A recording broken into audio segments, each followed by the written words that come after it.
आज जिस तरह से दलितों के खिलाफ और छोटे जातियों के खिलाफ जिस तरह से रचनाएं साजिशें रची जा रही हैं, उसी को देखते हुए आदम गोंडवी जी ने बहुत समय पहले एक कविता लिखी थी कि दलितों की मानसिकता किस तरीके से हमारे समाज में बड़े लोगों के द्वारा सताया जा रहा है, उनको दबाया जा रहा है। इस कविता में हम जानेंगे, इस कविता का नाम है चमारों कवि, और इस कविता में हम जानेंगे कि किस तरीके से एक लड़की जिसका नाम कृष्णा है, उसको किस तरीके से उसकी ज़िंदगी बर्बाद की। चलिए तो मैं कविता चालू करता हूँ, सुनिए मेरी कविता को। आइए महसूस करें जिंदगी के ताप को, मैं चमारों की गली तक ले चलूँगा आपको। जिस गली में भूखमरी की यातना से ऊब कर मर गई फुलिया बिचारी कुएं में डूब कर। है सजी सिर पर बरौनी कंडियों की टोकरी, आ रही है सामने से हर कुआ की छोकरी। चल रही है छंद के आयाम को देती दिशा, मैं इसे कहता हूँ सदी पार की मोनालिसा। कैसी अब भयभीत हिरनी सी घबराई हुई, लग रही जैसे काली बेला की कुमलाई हुई।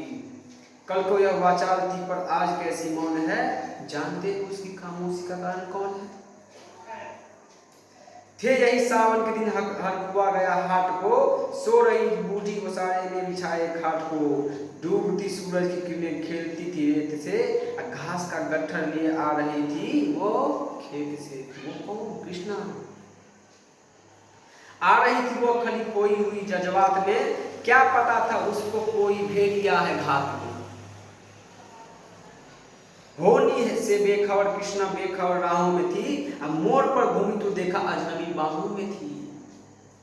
चीख निकली भी तो होठों में ही घुट के रह गई, छटपटाई फिर ढीली पड़ी फिर ढह गई। एक तो सूरज के कछारों में था कब का ढल गया, वासना की आग में कौमारी उसका जल गया। और उस दिन ये हवेली हंस रही थी मौज में, होश में आई तो कृष्णा थी पिता की गोद में। जुट गई थी फिर इसमें जोर था सैलाब का, जो भी था अपनी सुनाने के लिए बेताब था। बूढ़ बड के मंगल ने कहा काका तू कैसे मौन है, पूछ तो बेटी से आखिर वो दरिंदा कौन है। हो कोई हो संघर्ष से हम पाँव मोड़ेंगे नहीं, कच्चा खा जाएंगे जिंदा उसको छोड़ेंगे नहीं। कैसे हो सकता है होनी हम के कह के हम टाला करे, और ये दुश्मन बहू बेटी से मुकाला करे।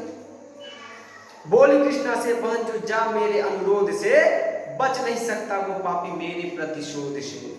पड़ गई इसकी भनकती ठाकुरों के कान में, वे इकट्ठे हो गए थे सरपंच के दालान में। दृष्टि जिसकी है जमी भाले की लंबी नोक पर, देखिए सुखराज सिंह बोले हैं खैनी ठोक कर, क्या कहे सरपंच भाई क्या जमाना आ गया, कल तलक जो पांव के नीचे था रुतबा पा गया। कहती है सरकार के आपस मिलजुल कर रहो, सुअर के बच्चे को अब कोरी नहीं हरिजन कहो। किस तरीके से ठाकुरों के द्वारा दलितों के बेटे के खिलाफ दरिंदगी की गई, और उन्हीं को सुअर के बच्चे का नाम देकर बुलाया जा रहा है। आदम गोंडवी जी की कविता कहीं ना कहीं मानव दशा दर्शाती है। हम आगे जानेंगे आगे क्या विस्तार से बताया गया।